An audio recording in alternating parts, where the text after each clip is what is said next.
আসসালামু আলাইকুম, মাহফুজা কিচেন ভিডিওতে আপনাদের সবাইকে ওয়েলকাম। আজ কাঁচা আলু দিয়ে ফ্রেঞ্চ ফ্রাই করব। খেতে অসাধারণ হয়, একদম মচমচে হয়, খুবই সাধারণভাবে এটা করা হয়। তো চলুন আপনাদের সাথে ফ্রেঞ্চ ফ্রাই রান্নাটা শেয়ার করি। আলু দিয়েই ফ্রেঞ্চ ফ্রাইটা করব আজ। এরকম আলুটা ভালো করে ছিলে নিয়েছি। এখন এগুলো লম্বা লম্বা করে চিকন চিকন করে কেটে নেব।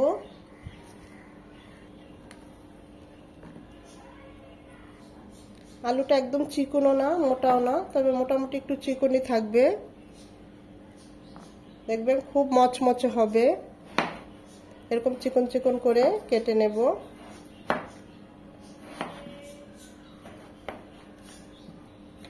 এটা একটু মোটা, তাই এই পাশটাও এরকম করে আরেকটা ফালি করে নিয়েছি। এখন এইভাবে চিকন চিকন করে ওগুলোর মতো করে নেব।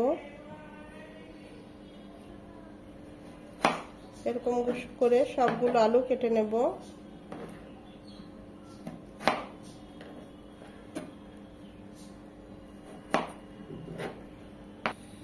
আলুগুলো এভাবে সবগুলো আলু কেটে নিয়েছি। এখানে কোনো পানি থাকা যাবে না, পানিগুলো ছেঁকে নিয়েছি। দিয়ে দিচ্ছি স্বাদ মতো লবণ।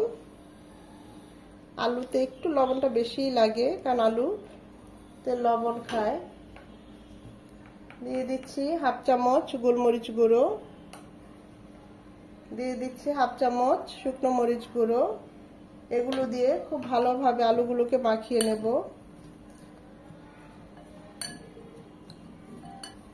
ঝালটা আপনাদের যে যেমন খান ওই অনুযায়ী গোলমরিচ গুঁড়োটা দিবেন। গোলমরিচ গুঁড়োটা স্কিপ করবেন না, খুব ভালো একটা ফ্লেভার আসে, টেস্টও আসে ফ্রেঞ্চ ফ্রাইতে।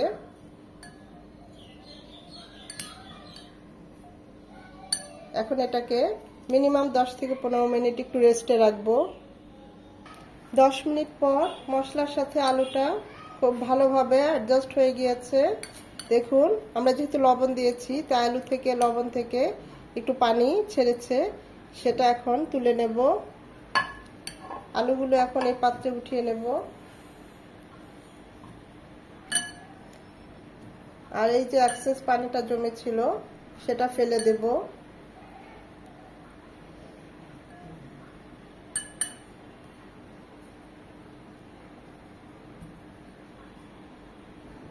এখন এখানে কর্নফ্লাওয়ার দিব, পর্যাপ্ত পরিমাণে কর্নফ্লাওয়ার দিব যেন প্রতিটা আলু কর্নফ্লাওয়ারে মেখে যায়।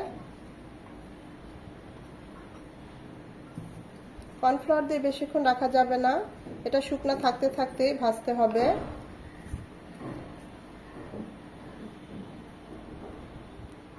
প্রতিটা আলুর গায়ে যেন কর্নফ্লাওয়ার এভাবে সুন্দরভাবে লেগে থাকে।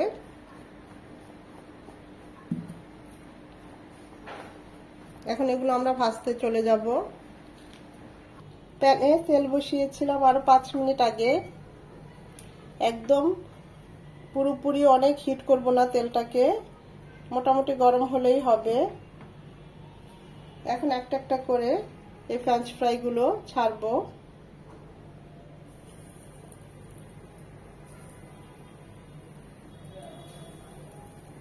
তেল যদি খুব বেশি গরম থাকে দেখবেন কালার চলে আসবে, কিন্তু আলুগুলো ভিতরে হবে না। আর যেহেতু আমরা মোটামুটি চিকন চিকন করে কেটেছি, প্রত্যেকটা আলুই দেখবেন খুব মচমচে এবং খুব ভালোভাবে হবে।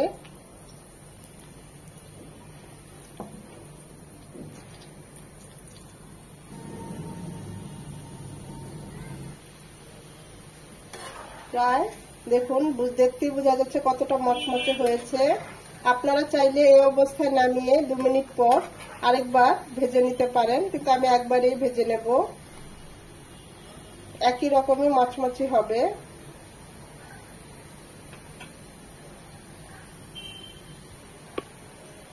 দুই থেকে 3 বার এভাবে একটু উল্টিয়ে পাল্টিয়ে নিলেই হবে, এখানে আর কিছুই করা লাগবে না।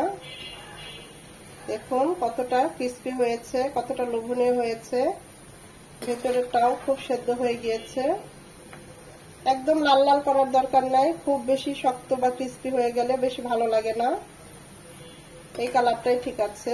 আপনারা আপনাদের পছন্দ অনুযায়ী যদি বেশি আরেকটু লাল করতে চান তাহলে আরেকটু লাল করে নেবেন। খুব বেশি ক্রিস্পি বা শক্ত হলে ওটা আবার খেতে ভালো লাগে না। আমি তো এই অবস্থায় উঠিয়ে নেব। আলুগুলো সিদ্ধ হয়েছে কিনা দেখুন, আমরা দেখে নেই। একদম সিদ্ধ হয়ে গিয়েছে।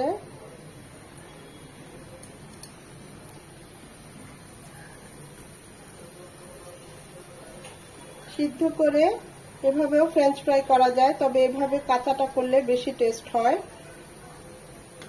এখন তেলগুলো ছড়িয়ে নেব আমরা।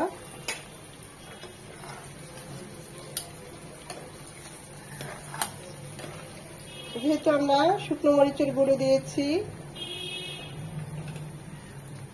গোলমরিচের গুঁড়ো দিয়েছি, খেতে অসাধারণ হবে এই ফ্রেঞ্চ ফ্রাই গুলো।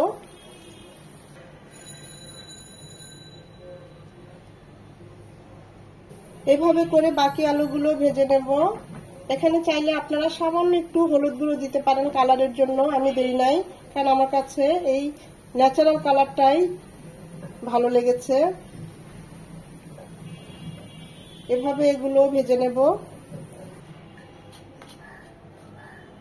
গেল আমার মজাদার ফ্রেঞ্চ ফ্রাই, কাঁচা আলু দিয়ে ফ্রেঞ্চ ফ্রাই। এভাবে অবশ্যই একবার হলেও ট্রাই করবেন, কমেন্ট করে আমাকে জানাবেন, অবশ্যই একটা লাইক দিবেন।